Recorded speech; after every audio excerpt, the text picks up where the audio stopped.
Hi friends, Kerala style சமையல் ஈஸியாக ஒரு ரசம் செய்ய போகிறேன். அதுக்கு தேவையானது நீங்கள் இந்த ரசப்பொடி செட்டிநாடு ரசப்பொடி எல்லா கடையிலையும் கிடைக்கி.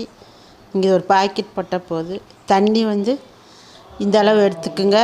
இதில் ஒரு 5 தக்காளி கொஞ்சம் மல்லித்தலையும் போட்டிருக்கேன். இது நல்லா பிசைஞ்சு எடுக்கணும்.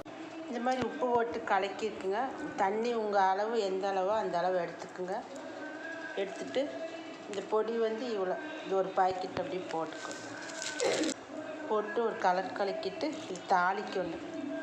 இங்கே புளியெல்லாம் போட வேண்டாம், தக்காளி மட்டும் போட்டால் போதும். வடிசட்டி வச்சுட்டு 2-3 ஸ்பூன் தேங்காய் எண்ணெய் ஊற்றிக்கணும். தேங்காய் எண்ணெய் சூடானது கடுகு ஒரு அரை ஸ்பூன் போட்டுக்குங்க.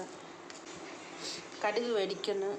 2 வத்தல், கொஞ்சம் கருவேப்பிலை போட்டு நம்ம கலக்கி வச்ச ரசத்தெல்லாம் இதில் ஓடணும். தாளிச்சதை இதில் போடணும். இதில் போட்டு மஞ்சத்தூள் அரை ஸ்பூன் மஞ்சத்தூள் சாம்பார் தூள் ஒரு பிஞ்சளவு போட்டு இது இலக்கி நுர வரும்போது நீங்கள் இதை ஆஃப் பண்ணணும், கொதிக்கக்கூடாது. ஓகே ஃப்ரெண்ட்ஸ், ரசம் ரெடி ஆயிடுச்சு.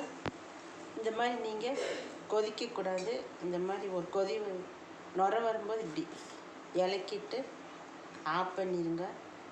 நீங்கள் இந்த மாதிரி ரசம் வச்சு ஈஸியாக செஞ்சு சாப்பிடுங்க. நல்லா டேஸ்ட்டாக இருக்குது. இந்த மாதிரி செட்டிநாடு ரசப்பொடி இது வாங்கி செஞ்சு சாப்பிட்டு எனக்கு எப்படி இருக்குன்னு கமெண்ட் பண்ணுங்கள், லைக் பண்ணுங்கள், ஷேர் பண்ணுங்கள், சப்ஸ்கிரைப் பண்ணுங்கள் ஃப்ரெண்ட்ஸ். Okay friends, thank you.